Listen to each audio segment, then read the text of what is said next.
Good noon to all. Now I'm going to start my session, which name is My Story Session and webinar about Indian social venture for the society, as you've seen on your screen also. तो जैसा कि हमने बात की कि social venture और my story के बारे में हम आज बात करेंगे। तो सबसे पहले जो मैं अपने बारे में अगर बताना चाहूँगा तो जैसा कि नितेश जी ने बताया कि I got Indira Gandhi NSS Award, which is a national award and honored by the Honorable President of India, Mr. Pranab Mukherjee in November 2015. तो अगर मैं अवार्ड के बारे में बताना चाहूँ तो यह सोशल वर्क जो अपने हम स्कूल में छात्र रहते हुए, एनएसएस का वॉलेंटियर रहते हुए, जो हम अपने स्कूल की और अपने समाज के लिए जो हेल्प और सोशल वर्क करते हैं, उसके लिए एक सम्मान के स्वरूप में ये Indira Gandhi NSS award national level पर हर साल दिया जाता है। और इसमें पूरे भारत के अलग अलग प्रांतों से बच्चों को सेलेक्ट किया जाता है नेशनल लेवल पे, फिर उनको राष्ट्रपति भवन में यह सम्मान प्रदान किया जाता है। लेकिन यह सम्मान मत ना होकर एक दायित्व मिलता है हमें कि जो हमने व्यक्तिगत रूप में जो समाज के लिए काम किया है उसे हम आगे पूरे समाज के साथ लेकर काम करने की कोशिश करें। और इसी को ध्यान रखकर अगर हम बात करें, जैसा नितेश जी ने बताया कि मैंने संस्था निहित एक कोशिश की स्थापना की, तो वह कहीं न कहीं इस दायित्व को निर्वहन करते हुए अपनी जो दायित्व का आगे बढ़ाना था उसके लिए निहित कोशिश की स्थापना की गई। तो निहित एक कोशिश जो संस्था है वो अभी फरीदाबाद में और रेवाड़ी में, गुड़गांव में हमारी संस्था कार्यरत है। और अप्रैल 2016 में हमने इसकी स्थापना की थी, जिसके फाउंडर मेंबर मुझे बताने में हर्ष होगा कि नितेश जी भी हैं।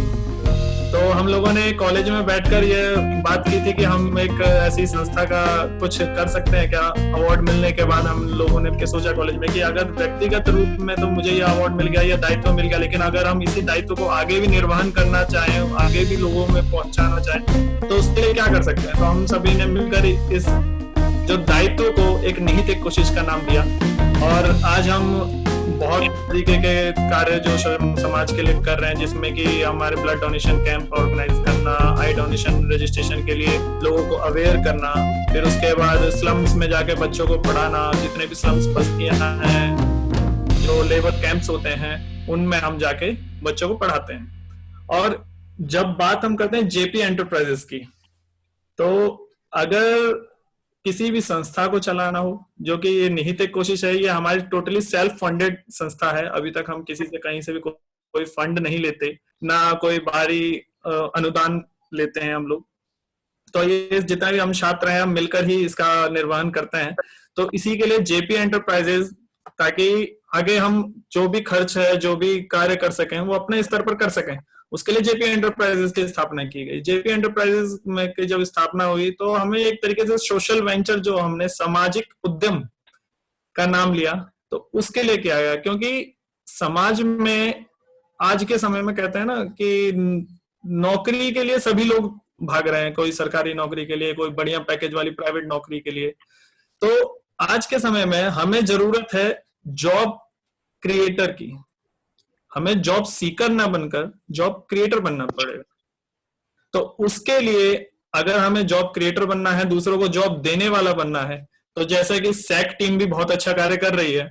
ये अपने स्तर पर बच्चों को स्किल्ड कर रही है। जो अपने जितने भी यहाँ पे लोग जुड़े हुए हैं, उनको भी स्किल्ड करके उन्हें जॉब क्रिएटर बनाने की ओर में दिशा में बहुत अच्छा कदम सैक टीम ने भी उठाया। उसी प्रकार जेपी एंटरप्राइजेस, जो कि हम कंस्ट्रक्शन में फिनिशिंग वगैरह का जो कार्य करते हैं, जिसमें कि हमने एक बहुत ही अच्छी पूरी जो कंस्ट्रक्शन है कंपनी, जिसमें कि हमारा, अगर मैं एग्जांपल्स देना चाहूँ जो जो हमने अभी तक काम किए हैं, तो आप अगर फरीदाबाद में पूरी 81 हाई स्ट्रीट मॉल को देखेंगे तो उसके फिनिशिंग वर्क में हमने काम किया है। पूरी अमन विलास, पूरी आनंद विलास, फिर उसके बाद पूरी एमरोल्ड बे, और इसके साथ मैप्सको जो कि अमेरिकन कंपनी है, उसके साथ भी हम कार्य कर रहे हैं। गोदरेज के साथ कार्य कर रहे हैं।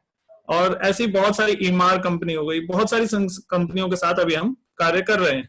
तो ये जो स्टार्टअप है जेपी एंटरप्राइजेस का, ये कुछ इस तरीके से ही रखा गया ताकि हम जो इसका प्रॉफिट हो उसको, जैसा कि भारत सरकार ने नियमित किया है कि जो अपना प्रॉफिट का 2% सभी जो इंटरनेशनल कंपनियां हैं प्रॉफिट का 2% सीएसआर के रूप में, जो कि कॉर्पोरेट सोशल रेस्पॉन्सिबिलिटी होती है, उसके रूप में अनुदान करेंगे समाज को।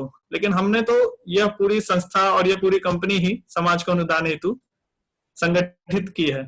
अब हम बात करते हैं आज के टॉपिक की। तो जैसा कि आप सभी लोग जानते हैं कि आज का जो टॉपिक है Indian social venture for the society, समाज के लिए भारतीय सामाजिक उद्यम। सोशल वेंचर अर्थात सामाजिक उद्यम, उद्यम क्या, उद्योग। तो सोशल वेंचर होते क्या है? किसी भी व्यक्ति या फर्म या संगठन या फिर कोई भी ऐसा ग्रुप, समूह जो कि एक स्थायी उद्देश्य, सामाजिक उत्थान के उद्देश्य को लेकर और एक प्रणालीगत तरीके से समाज के लिए समाधान ढूंढता हो।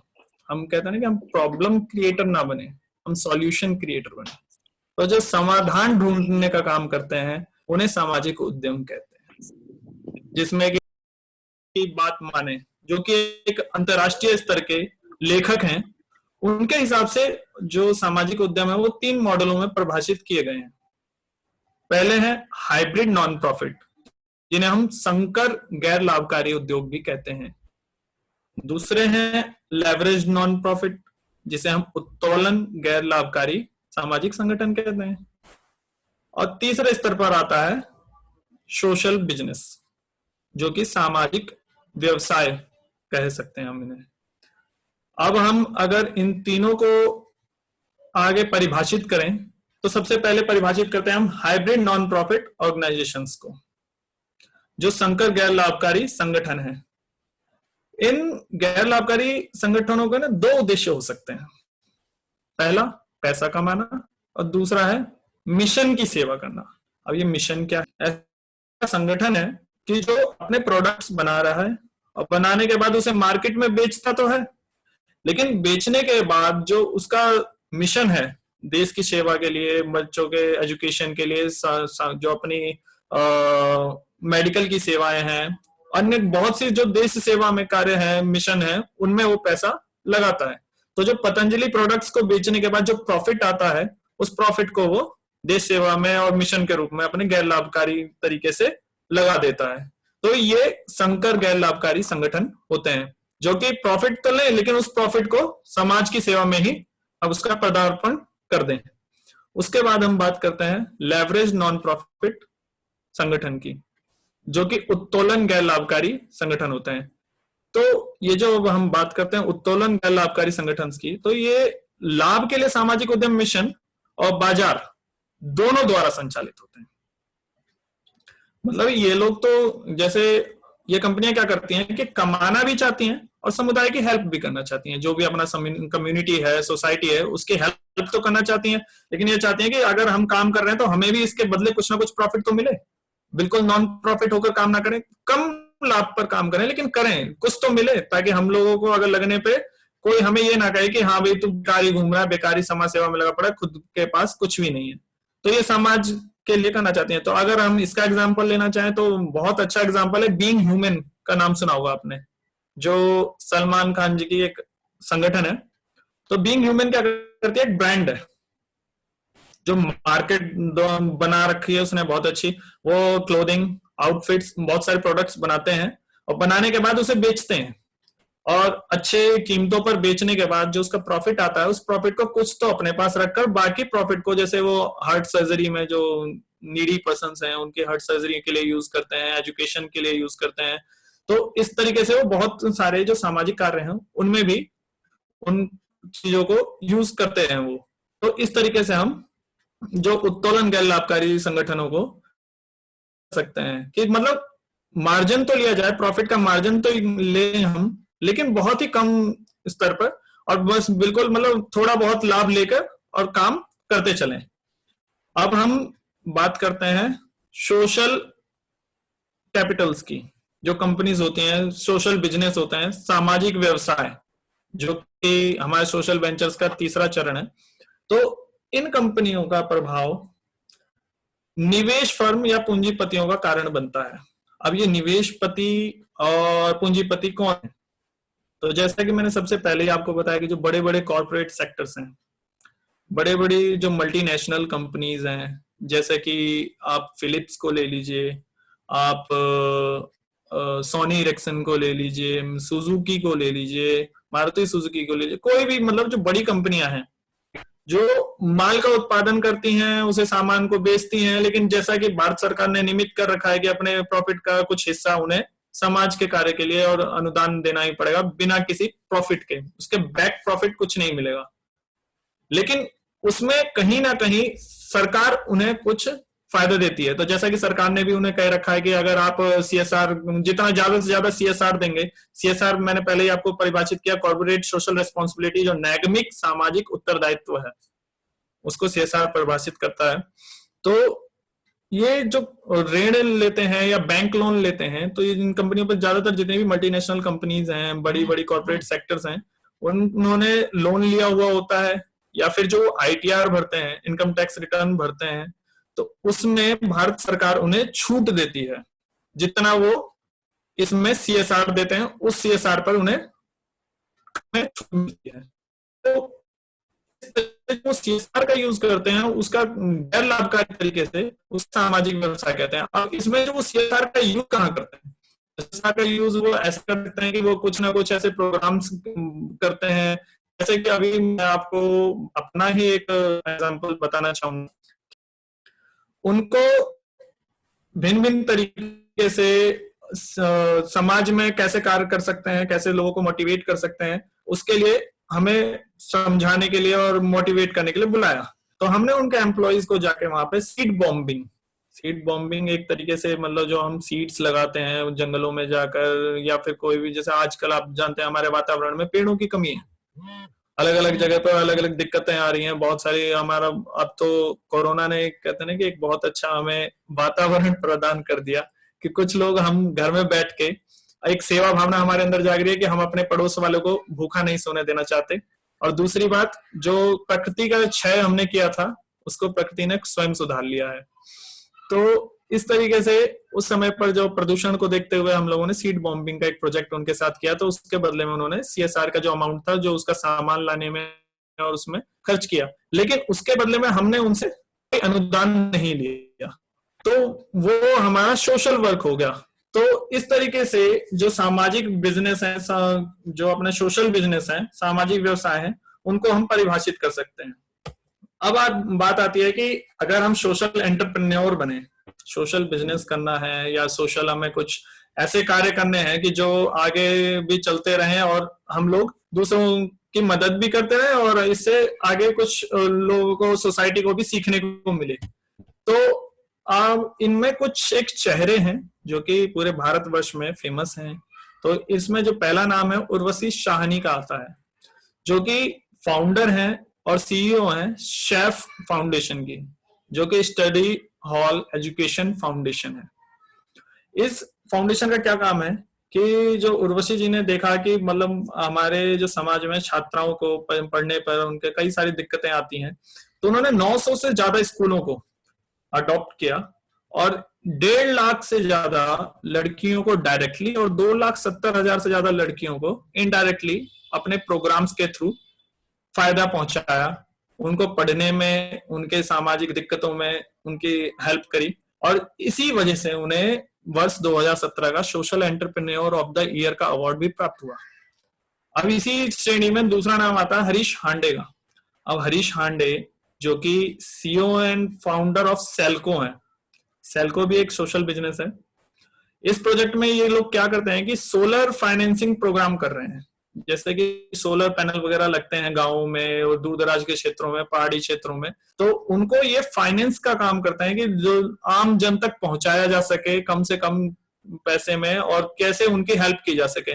तो उन्होंने 1,20,000 से ज्यादा सोलर पैनल्स के इंस्टॉलेशन और 25 ऑपरेटिंग रिटेल्स कर्नाटका में ही, एक ही राज्य में इतने सारे इन्होंने सर्विस सेंटर बनाए और समाज की हेल्प की। फिर इसी श्रेणी में तीसरा नाम आता है अंशु गुप्ता। गूंज फाउंडेशन का नाम तो सभी ने सुना होगा। हम लोग भी अक्सर सर्दियों में निकलते हैं तो ये कहते हैं कि भाई साहब अपने घरों में जो गर्म कपड़े हैं उन्हें निकालो और हम कुछ दान करके आएंगे। तो गूंज फाउंडेशन क्या करती है कि ये समाज से कपड़े इकट्ठे करते हैं। उन कपड़ों में अगर कोई त्रुटि है, कोई फटा है, कुछ ठीक करना है, कुछ सिलना है, कुछ भी परेशानी आ रही है तो उन्हें ठीक करके और फिर उसे जो नीडी हैं, जो जरूरतमंद लोग हैं, उनको डिस्ट्रीब्यूट करते हैं, उन्हें बांट देते हैं।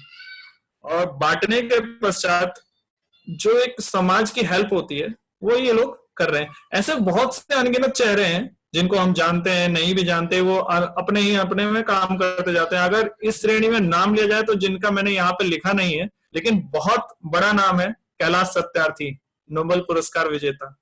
कैलाश सत्यार्थी जी की अगर हम बात करें तो उन्होंने भी इसी तरीके से एक सोशल बिजनेस ही शुरू किया बच्चों को पढ़ाने का, और आज उनका पूरे भारत ही नहीं पूरे विश्व में नाम है। तो आप लोग अगर समाज का कार्य करना चाहते हैं तो समाज के काम में कहीं भी पीछे हटने के लिए, कहते हैं ना कि पीछे हटने के लिए बहुत सारे मौके आएंगे, लेकिन आगे बढ़ने के लिए एक ही मौका काफी है। तो इस समय पर अगर हम बात करें तो एक हमारे शास्त्रों में भी कहा गया है कि परोपकाराय फलंती वृक्षः, परोपकाराय वहंती नद्यः, परोपकाराय दुहंती गावः, परोपकारार्थ मिदम शरीरम। अर्थात परोपकार के लिए वृक्ष फल देता है, परोपकार के लिए ही नदियां बहती हैं, और परोपकार के लिए ही गाय दूध देती है। अतः हमें ये जो शरीर मिला है यह परोपकार के लिए ही मिला है। तो हम सभी का यह दायित्व बनता है कि समाज के लिए कुछ ना कुछ अपनी तरफ से करें, कुछ ना कुछ ऐसा अपना बिजनेस जो हम कर रहे हैं। मैंने कहा कि हम जॉब क्रिएटर बने, तो हम जॉब क्रिएटर सिर्फ अपने स्वयं के लाभ को ना देखते हुए, समाज के लाभ को देखते हुए, देश के लाभ को देखते हुए, अपनी जो कम्युनिटी है उसके लाभ को देखते हुए कुछ ऐसा बिजनेस सेटअप करें ताकि हम सभी की हेल्प कर सकें, जो जरूरतमंद है उनकी हेल्प जरूर कर सकें। और इसी के लिए आज के लिए मेरा ये संवाद इतना ही था। आगे नितेश जी को मैं दोबारा से यह जो वार्तालाप था वो सौंपना चाहूंगा कि वो आगे अपनी जो क्रियाकलाप है वो बताएं। Nitesh ji. Thank you so much mister Rajneesh. समाज के प्रति जो आप काम कर रहे हैं वो भी बहुत सराहनीय है, और चाहूंगा कि आज के समय में जो एक सोशल रिस्पॉन्सिबिलिटी हमने कोविड के टाइम पे देखी है कि अलग अलग सामाजिक संस्थाएं आगे निकल कर आई हैं और लोगों की जिस तरीके से मदद करी है, तो मैं चाहूंगा कि आप अपना भी थोड़ा एक्सपीरियंस शेयर करें स्टूडेंट्स के साथ और जो भी पार्टिसिपेंट्स हैं कि किस तरीके से आप अभी सामाजिक संस्था के फाउंडर होने के नाते किस तरीके से आप उन लोगों की हेल्प कर रहे हैं। और उसी के साथ अगर किसी भी स्टूडेंट का कोई क्वेश्चन हो तो वो डेफिनेटली पूछ सकता है। धन्यवाद नितेश जी। जैसा कि आपने पूछा कि मेरा इस समय पर हम लोग क्या कर रहे हैं जो कोरोना के संकट में, तो कोरोना का जो हमारा प्रथम लॉकडाउन शुरू हुआ था वो 22 मार्च से शुरू हुआ था, जब माननीय प्रधानमंत्री मोदी जी ने 22 मार्च को अपना प्रथम जनता कर्फ्यू के नाम से हमें कहा कि आप लोग जनता कर्फ्यू करें, अपने सहमति के द्वारा लोग घर में रहें, जनता कर्फ्यू करें। तो सभी को ये लगा था कि एक दिन का कर्फ्यू रहेगा, फिर उसके बाद सब ठीक ठाक हो जाएगा, लेकिन ये नहीं पता था कि हम लोग 1-1.5 महीने 2 महीने के लिए इस तरह से घरों में बंद हो जाएंगे। लेकिन इस एक काल में जो एक कोरोना काल है, जो कि बहुत ही पूरा विश्व इससे जूझ रहा है, तो इसमें जो सबसे ज्यादा दिक्कत आई है वो कहीं ना कहीं जो रोजमर्रा के काम करने वाले लोग, जो लेबर साइट्स पे जो दिहाड़ी मजदूर थे, जो रिक्शा चालक हैं, दिहाड़ी मजदूर हैं, जो झुग्गियों में रहते हैं लोग, वो लोग कहीं ना कहीं बहुत ज्यादा परेशान हो गए, क्योंकि वो रोज कमाने और रोज खाने वाले लोग हैं। तो हमने और हमारी संस्था ने हमने ये सोचा कि क्यों ना हम इन लोगों के लिए कुछ काम करें। तो हमने जब स्टार्टिंग में पहले तो जहां हम रहते हैं यह भी क्षेत्र है, तो हमने ये सोचा कि हमने अपने आसपास जो लोग हैं, जिनको दिहाड़ी मजदूर हैं, जो किराए पर रह रहे हैं, उनको खाने के लिए कुछ सुविधा उपलब्ध कराई जाए कि उनको घरों में देखा जाए राशन है या नहीं है। तो हमने जो एक क्रियाकलाप शुरू, खिलाते हैं, उन्हें पढ़ाते हैं और बहुत सारे काम ऐसे करते हैं, लेकिन वो कभी उस चीज का श्रेय नहीं लेते। तो इस समय पर जो देश ने हमें बहुत कुछ दिया है, यही दिहाड़ी मजदूर कल तक हमारे लिए काम करते थे, हमारे घरों में काम करते थे, हमारे लिए हर जगह काम कर रहे हैं, हमारे लिए रिक्शा चला रहे हैं।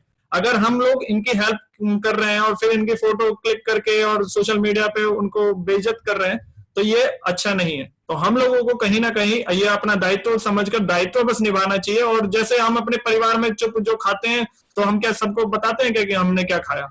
तो जो खा रहे हैं वही खिला रहे हैं। बस इसी तरीके से हमें अपने समाज की सेवा करनी चाहिए। Thank you so much, Mr. Rajneesh. I think Tanushree ma'am want to ask some question. So I am ji unmuting her. पूछिए। Yes, Tanushree ma'am, you can ask the question. Okay, yes, a very good afternoon to all of you, and really thankful to afternoon. Mr. Rajneesh sir. It was a really nice, session. So I have a question कि आपने अभी बताया कि जैसे social entrepreneur बनना या किस तरह से बन सकते हैं। मेरा इसी से रिलेटेड क्वेश्चन है कि सर जैसे हमारे में कई ऐसे होते हैं कि जिनको यही भावना होती है, जो पैशनेट होते हैं सोसाइटी के लिए, तो but somehow they lack funds और फाइनेंस, और उनके पास वो जरिया नहीं होता, रिसोर्सेज नहीं होते, तो वो लोग कैसे करते हैं? या is there any kind of societies or any kind of organizations which are helping these kind of social entrepreneurs? अगर आप इसमें थोड़ा सा कुछ अगर योगदान दे दें थोड़ा। जी बिल्कुल तनुश्री जी, आपका क्वेश्चन बहुत अच्छा है। आजकल मैंने जैसा बताया कि सभी लोग अपने स्तर पर बहुत अच्छा कार्य कर रहे हैं, करना चाहते हैं, yes. लेकिन कहीं ना कहीं वो यही सोचते हैं कि हमारे पास तो एक संसाधन नहीं है। तो आज के समय पर ना हमें साधन तो बहुत मिल जाएंगे, संसाधनों की जरूरत होती है। तो साधन में जैसा कि आपने बोला कि कोई एनजीओ वगैरह, तो मैं आपको बताना चाहूंगा कि आज हमारे, अगर आप अपने घर के आसपास भी देखें ना, तो कहीं ना कहीं एनजीओ से अट्टे हुए हैं, भरे पड़े हैं एनजीओ। हर जगह आप सुनेंगे कि ये एनजीओ काम कर रहा है, ये एनजीओ बना हुआ है, ये लोगों ने ये एनजीओ तैयार कर लिया है। तो एनजीओ बनाना बड़ी बात नहीं है, लेकिन एनजीओ के साथ और उसके जो सदस्य हैं उनको एक प्रणालीबद्ध तरीके से काम करना बड़ी बात है। हम लोग एक मोटो और एक मिशन लेकर काम करना शुरू तो करते हैं, लेकिन कहीं ना कहीं जाकर हम लोग अपने मोटो से, अपने लक्ष्य से भटक जाते हैं। एक समय के पश्चात जब फंड आना शुरू होता है तो हम लोग भटक जाते हैं कि अरे यार फंड नहीं लगा, चलो अच्छा ये भी कर लेते हैं, ये भी कर लेते हैं। तो जो हमारे एक निश्चित लक्ष्य होता है, हम उस निश्चित लक्ष्य को कहीं ना कहीं भूल जाते हैं। तो जो आपने पूछा कि अगर हम करना चाहें तो क्या कर सकते हैं, तो आप अपने स्तर पर बहुत सारे काम कर सकते हैं। अपने स्तर पर जैसा मैंने बताया कि अभी ये कोरोना काल है, हम कहीं बाहर नहीं जा सकते, कहीं ये सब मतलब लोगों से मिल नहीं सकते, तो हम इसमें क्या करेंगे कि लोगों से अवेयर कर सकते हैं, लोगों को, दूसरों को जागरूक करना भी इस समय समाज के लिए बहुत बड़ी बात है। आप अपने तरीके से, जैसा कि कोरोना काल में प्रधानमंत्री मोदी जी भी कह रहे हैं कि आप स्वयं मास्क पहनिए, कहते हैं कि आप स्वयं को सुधारेंगे तभी दूसरों को सुधार सकते हैं। मनुष्य है वही जो मनुष्य के लिए मरे, यह तो पशु प्रवृत्ति है जो आप ही आप चरे। तो हम पशु निमित्त ना रहकर मनुष्य बनने की कोशिश करें, और मनुष्य वही है जो अपने समाज को, अपने देश को आगे ले जाने के लिए कार्य करे। और बात रही किसी के साथ जुड़ने की, तो आज के समय में सरकारी भी बहुत सारी संस्थाएं हैं और गैर सरकारी भी बहुत सारी संस्थाएं हैं जिनके साथ आप जुड़कर बिना अपने पास से कुछ लगाए समाज की सेवा कर सकते हैं। फरीदाबाद में भी, अगर आप फरीदाबाद में रह रहे हैं तो फरीदाबाद में भी बहुत सारी संस्थाएं हैं, आप उनके साथ जुड़कर अपने जो क्रियाकलाप हैं, जितने भी उनके प्रोग्राम्स होते हैं उनमें पार्टिसिपेट कर सकते हैं। नहीं तो आप अपने व्यक्तिगत तरीके पे ब्लड डोनेशन कर सकते हैं, आई डोनेशन के लिए रजिस्ट्रेशन कर सकते हैं, लोगों को अवेयर कर सकते हैं कि ब्लड डोनेशन करिए, क्योंकि ये भी समाज की हेल्प है। आज कोरोना काल में सबसे ज्यादा जो दिक्कत आ रही है वो ब्लड डोनेशन की आ रही है, ब्लड की आ रही है, क्योंकि ब्लड बैंक्स में से ब्लड खत्म हो चुका है, लोग ब्लड डोनेशन कैंप ऑर्गेनाइज नहीं कर रहे, और उसके बाद कुछ लोग जो जाके खुद ही ब्लड बैंक में ब्लड डोनेट करते थे वो ब्लड डोनेट भी नहीं कर रहे। तो ये व्यक्तिगत तौर पे करे जाने वाले कार्य हैं जिनको हम व्यक्तिगत तरीके से कर सकते हैं, अपने बिना किसी की हेल्प के, बिना किसी, क्योंकि जो हम अपने पास से दे सकते हैं हमें उसके लिए तो किसी की परमिशन की जरूरत नहीं है। जो मेरा संसाधन है, जो मेरे पास सामान उपलब्ध है, मैं उसको तो समाज को कभी भी बांट सकता हूं ना, उसको बांटने के लिए तो मुझे किसी से पूछना नहीं पड़ेगा। तो अगर आप लोग सोशल एंटरप्रेन्योर बनना चाहते हैं, सोशल बिजनेस करना चाहते हैं, तो बिजनेस तो एक अलग स्तर हो गया कि आप सोशल एंटरप्रेन्योरशिप अलग स्तर पे चली गई, लेकिन आप सोशल तो होइए, सामाजिक बनिए। सामाजिक उद्योग तो बाद में होंगे, पहले सामाजिक बनिए। सामाजिक बनने के पश्चात अपने आप संसाधनों की झड़ी लग जाती है और आप लोग बहुत अच्छा कर सकते हैं। Thank you so much mister Rajneesh. और भी किसी का कोई क्वेश्चन है तो वो पूछ सकता है। बाकी अभी पिछले ही कुछ दिनों में हमारे अभी तनुश्री मैम पंचकुला सेंटर से हैं हमारे, और इन्होंने जी एक सेशन ऑर्गेनाइज करवाया था इसी तरीके से, जिसमें जो स्पीकर थे उन्होंने एक बात कही थी, वो मैं थोड़ा सा आपके साथ शेयर करना चाहूंगा और आपका भी व्यू जानना चाहूंगा, क्योंकि हम सोशल एंटरप्रेन्योर्स की बात कर रहे हैं। तो जी जी आगे आने वाले समय में जैसे लेबरर्स होती हैं, और क्योंकि वो स्किल्ड तो होते हैं, बट अगर जी। सर्टिफिकेशन की बात करें और उनको सामर्थ्य बनाने के लिए कि आगे अगर ऐसी कोई सिचुएशन आती है या ऐसी स्थिति आती है तो वो किस तरीके से उन सिचुएशंस को डील करें। जो हमारे पास इस समय भारत में अनस्किल्ड लेबर बहुत ज्यादा है, जो कि सिर्फ दिहाड़ी मजदूर हैं। मतलब हमारे पास स्किल्ड लेबर भी है, जैसे मेंशन वगैरह, जो मिस्त्री वगैरह होते हैं, मिस्त्री हो गए, या फिर आप क्या क्या कहते हैं कि जो छोटे मोटे मैकेनिक्स होते हैं, जो मतलब जो भी उनकी एबिलिटी होती है, जो उनका उसके आधार पर वो बहुत सारे कार्य करते हैं, चाहे वो मैकेनिक का हो, टीवी मैकेनिक हो, मोबाइल मैकेनिक हो, इस तरीके के बहुत सारे कार्य कर सकते हैं। लेकिन जैसा कि अभी समय चल रहा है कोरोना काल, इसमें तो आपकी ना कोई टीवी की शॉप खुली हुई है, ना कोई मैकेनिक की शॉप खुली हुई है, ना कोई स्किल्ड और अनस्किल्ड की बात है। यहाँ पे तो सभी को घर में रहने को कहा गया है। जी। तो इस समय पर जो सबसे बड़ा है वो दायित्व तो हम लोगों का बनता है। लेकिन अगर हम फ्यूचर की बात करें कि आगे चल के लिए, तो आप जितने भी डेवलप्ड कंट्रीज हैं, चाहे आप अमेरिका की बात कर लीजिए, चाहे कनाडा की बात कर लीजिए, वहां अनस्किल्ड लेबर जो इस तरीके के दिहाड़ी मजदूर है ना, वो ढूंढने से नहीं मिलते, क्योंकि उन लोगों को वो कहीं ना कहीं शर्म आती है उस काम को करने में, कि हाँ भाई यार, मतलब अब मैं प्लम्बर का काम करूंगा, क्योंकि उन्हें एक इस तरीके से शिक्षा प्रदान की गई है, इस तरीके से उनको स्किल्ड कर दिया गया है कि वो उन लोगों को अभी इस चीजों को बेकार लगती है करने में। लेकिन जो हमारे यहाँ अनस्किल्ड लेबर है, हम उनको स्किल्ड करके उनको डेवलप जरूर कर सकते हैं, उनकी जो आर्थिक व्यवस्था है उसको सुधार जरूर सकते हैं। लेकिन हर काम की अपनी अलग ही महत्वता है।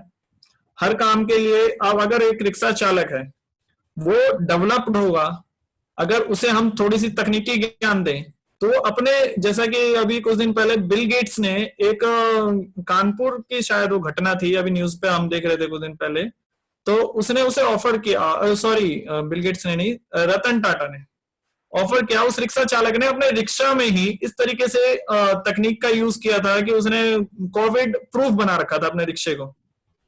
तो उस काम को कहते हैं ना कि अगर हमारे अंदर ज्ञान है और अगर ज्ञान से हम उस चीज को किसी भी वातावरण में अपने आप को ढाल सकते हैं। अगर ज्ञान विहीन व्यक्ति तो पशु समान होता है। तो स्किल्ड करना अलग बात है और उनके कार्यों को बदलना वो अलग बात हो जाती है। तो अगर हम स्किल्ड करेंगे तो कभी भी ऐसा कोई अगर काल आता है जहां पे उनके अपने पेट भरने पर भी आफत आ गई या ऐसा कुछ प्रॉब्लम क्रिएट होती है, तो वो कम से कम कुछ ना कुछ करके अपने जीवन यापन तो कर सकेंगे। तो मैं कहीं ना कहीं उन जो आपके समर्थित हूँ, उनको समर्थन करता हूँ कि हाँ, हमें स्किल्ड करना चाहिए। लेकिन स्किल्ड करने का मतलब यह नहीं कि उनको मतलब स्किल्ड करने के पश्चात छोड़ देना चाहिए। स्किल्ड करने के पश्चात उन्हें कहीं ना कहीं गाइडेंस की जरूरत होती है। बहुत से लोग ऐसे हैं जो स्किल्ड हैं, उनको बहुत सारी नॉलेज है, उन्हें ज्ञान है, लेकिन उन्हें गाइडेंस नहीं मिली है एक अच्छी। तो जैसा कि मैंने पहले भी बताया कि आपकी ये जो फर्म है सैक, ये बहुत अच्छा कार्य कर रही है। ये लोगों को स्किल्ड करने के साथ साथ, जैसे अभी आपने ये सेशन ऑर्गेनाइज किया, इससे पहले भी आप लोगों ने बताया कि बहुत सारे सेशन आपने ऑर्गेनाइज करे हैं और निरंतर आप लोग सेशन ऑर्गेनाइज करते हैं। तो ये गाइडेंस का काम कर रहे हैं आप लोग, ये सबसे अच्छा कार्य है। आप स्किल्ड तो कर रहे हैं, स्किल्ड के साथ आप गाइड भी करिए कि वो क्या करें जिससे वो लोगों को अपना, मैंने पहले भी बोला कि जॉब सीकर ना बनकर जॉब क्रिएटर बने। वो स्वयं पर आश्रित हो, दूसरों पर आश्रित ना रहें कि हाँ अगर ये मुझे काम नहीं देगा तो मैं तो भूखा मर जाऊंगा, अगर इसने मुझे निकाल दिया तो मैं भूखा मर जाऊंगा, इसने मेरे को कुछ कार्य से भगा दिया तो मैं भूखा मर जाऊंगा। उन्हें इस तरीके से किसी दूसरे पर आश्रित होने की जरूरत ना पड़े। वो जो भी काम करें वो अपने लिए करें और स्वयं आश्रित हो, तभी वो देश उत्थान करेगा। कहते हैं कि हर व्यक्ति जब अपना पार्ट प्ले करेगा, एक किसी भी अगर कोई ड्रामा होता है तो ड्रामा में जब तक हर कैरेक्टर अपना किरदार प्ले नहीं करेगा और पूरी तन्मयता से के साथ प्ले नहीं करेगा, तब तक वो कैरेक्टर या वो प्ले या वो फिल्म अच्छी नहीं हो सकती। तो हर व्यक्ति को, हर कैरेक्टर को अपना पार्ट, अपना जो किरदार है उसे बढ़िया तरीके से प्ले करने की जरूरत है। इस समय पर समाज को सबसे ज्यादा जरूरत ही उसी चीज की है। एक क्वेश्चन और है मिस्टर रजनीश, ये हमारी ही स्टूडेंट है छवि डावर, और ये पूछ रही है कि इन्होंने अभी डिस्ट्रिक्ट एडमिनिस्ट्रेशन के साथ रजिस्टर किया था एज अ वॉलंटियर कोविड को फाइट करने के लिए, बट अभी उनको कोई रिस्पांस नहीं मिला है। तो वो किस तरीके से एडमिनिस्ट्रेशन के साथ जुड़ सकती हैं और किस तरीके से अपने कार्य को आगे पहुंचा सकती है अपने वॉलंटियर, एज अ वॉलंटियर? जी, तो जैसा कि डिस्ट्रिक्ट एडमिनिस्ट्रेशन का इन्होंने बताया कि रजिस्ट्रेशन किया गया है। इस समय पर आप अगर न्यूज सुनते हो तो डेली जो ministry of home affairs daily update करते हैं, तो इस समय पर भारत सरकार के साथ 33 लाख से ज्यादा वॉलंटियर्स जुड़े हुए हैं। उन और 33 लाख से ज्यादा वॉलंटियर्स हैं, फिर उसके बाद एनएसएस वॉलंटियर्स हैं। ये जो 33 लाख वॉलंटियर्स हैं ये किसी संस्था के थ्रू नहीं है, ये डायरेक्टली, जैसे आपने बताया कि डिस्ट्रिक्ट एडमिनिस्ट्रेशन से डायरेक्ट जुड़े, ये किसी एनएसएस, एनसीसी या स्काउट एंड गाइड या नेहरू युवा केंद्र संगठन किसी से नहीं जुड़े हुए, डायरेक्टली डिस्ट्रिक्ट एडमिनिस्ट्रेशन के पास इन्होंने अप्लाई किया। तो अभी भारत में सौभाग्यपूर्ण वह स्थिति नहीं आई कि हर व्यक्ति को घर से बाहर निकल के देश को संभालना पड़े, लेकिन अगर आपको वॉलंटियरली कुछ काम करना है तो डिस्ट्रिक्ट एडमिनिस्ट्रेशन आपको रोकेगा नहीं, ना डीसी साहब आपको रोकेंगे, ना कोई भी, मतलब भारत सरकार का कोई भी व्यक्ति। अगर आप किसी भी चीज को सेवा करना चाहते हैं तो सेवा के लिए आपको कोई भी नहीं रोकेगा। आप अपने आसपास सेवा करिए, लोगों को समझाइए, अवेयर करिए, उन्हें घर में रहने के लिए प्रोत्साहित करिए कि आप घर में रहिए, घर में रहने से ही हम कोरोना को रोक सकते हैं। अभी इसकी कोई दवाई नहीं बनी, सिर्फ एक ही दवाई है कि हम किस तरह से अपने घर में रहें। लोगों को मास्क पहनने के लिए कहिए कि हाँ आप मास्क पहन कर रहिए, और अगर थोड़े से भी लक्षण दिखते हैं कोरोना के तो लोग जाके तुरंत अपना टेस्ट करवाएं, और जहां तक हो प्रशासन की सहायता करें और प्रशासन के साथ लगकर उनके हेल्प करें। ये नहीं कि जैसे अभी 2-4 जो क्रियाएं हैं जो भारत के भिन्न भिन्न अंगों में हुई, अपने बल्लभगढ़ जो कि फरीदाबाद, हम नहीं चाहते हैं कि ऐसा, हम कहते हैं कभी भी अच्छे काम में हम लोग चाहते हैं कि हमारे क्षेत्र का और हमारे डिस्ट्रिक्ट का, हमारे राज्य का नाम हो, लेकिन अगर कोई गलत काम होता है तो हम लोग उसमें थोड़ा सा कनखी काट लेते हैं कि नहीं यार ये चीज में तो हम अपना नाम नहीं चाहते। तो जो बल्लभगढ़ में घटना हुई कि जो अपने आंगनवाड़ी वर्कर्स और जो मेडिकल लोग पे पथराव हुआ या जो कुछ भी हुआ, तो हम लोगों को कहीं ना कहीं, ये लोग कर कौन रहे हैं, ये भी तो हम में से कोई एक है, हमारे समाज के ही लोग हैं। तो हम लोगों को इनको समर्थन ना देकर इन्हें समझाना चाहिए, इन्हें अवेयर करना चाहिए। यही एक हमारा वॉलंटियरली काम बनता है इस समय पर। Okay, thank you so much mister Rajneesh. एक क्वेश्चन मैं और पूछना चाहूंगा कि ये जो हालात जो चल रहे हैं उसके अकॉर्डिंग आपको क्या लगता है कि कब तक हम इस सिचुएशन से निकल पाएंगे? क्योंकि बहुत सारे लोग ऐसे हैं जो completely man to man depend है, और जैसे कि आप एनजीओ से रिलेटेड हैं, डिस्ट्रिक्ट एडमिनिस्ट्रेशन से भी रिलेटेड हैं, और आपकी अच्छी जानकारी है इन सारे रिसोर्सेज में, तो कुछ हिदायत या कुछ चीजें जो हम भी जा सकें मार्केट में और हम भी कुछ कर सकें अपने समाज के लिए, या फिर जो बहुत सारे एनएसएस वॉलंटियर्स हमारे ग्रुप में जुड़े हुए हैं, क्योंकि सभी यहाँ पर नेहरू कॉलेज जैसे आप जानते ही हैं और गवर्नमेंट कॉलेजेस के सभी स्टूडेंट्स हैं यहाँ पे, तो वो अंदर से चाहते हैं कि हम हेल्प करें। तो बहुत सारे वॉलंटियर्स कर भी रहे हैं, बहुत सारे इंक्यूबेटेड स्टार्टअप जो हमारे हैं, तो आप क्या कहेंगे कि किस तरीके से वो जा सकते हैं इसमें? जो यह कोरोना काल है ये कब समाप्त होगा इसका तो अभी कोई भी कहा नहीं जा सकता है, लेकिन अगर हम लोग दृढ़ संकल्प करेंगे तो बहुत जल्द ही खत्म होगा। और बात रही कि हम लोग अभी क्या कर सकते हैं और अगर ये खत्म होता है या फिर अगर ये लॉकडाउन खत्म होता है तो उसके पश्चात क्या कर सकते हैं, क्योंकि अभी तो जो हम लोगों का सबसे पहला दायित्व ये बनता है कि हम लोग घरों में रहें और दूसरों को घरों में रहने के लिए प्रेरित करें कि हाँ भाई, आप लोग जितना हम लोग पैक रहेंगे उतना ज्यादा इस बीमारी को रोका जा सकता है।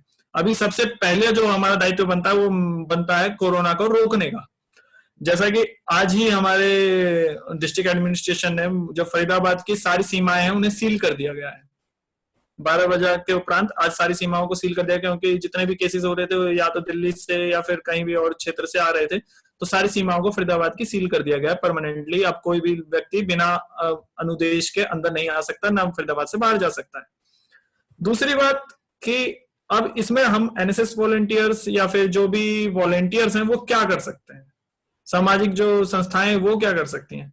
तो जिसमें पहला तो ये है, सबसे पहला कि जो समस्या आ रही है खाने की, जो मैंने आपको बताया कि खाना हम लोग अपने आसपास, अगर हर व्यक्ति सिर्फ अपने मोहल्ले की जिम्मेवारी ले ले तो मेरे को नहीं लगता कि पूरे राज्य में या पूरे भारत में कोई ऐसा व्यक्ति है जो भूखा सोएगा। और हर मोहल्ले में कोई ना कोई सामर्थ्यवान होता है, और कोई नहीं, अगर पूरा मोहल्ला मिलकर अगर 2 परिवार को खिला देगा तो किसी पे कोई जोर भी नहीं पड़ेगा और वो सभी के सभी भूखा कोई नहीं सोएगा। और दूसरी बात आती है कि इसके पश्चात क्या होगा। अगर ये लॉकडाउन खुलेगा तो लॉकडाउन खुलते ही, जैसा कि आप लोगों को पता है सभी को, कि जितना भी हमारी अर्थव्यवस्था है इस समय पर, सिर्फ हमारी ही नहीं विश्व की जितनी बड़ी बड़ी अर्थव्यवस्थाएं हैं सभी चरमरा गई हैं और सभी इधर उधर ताक रही हैं, झांक रही हैं कि किससे क्या किया जाए, कैसे समर्थन लिया जाए।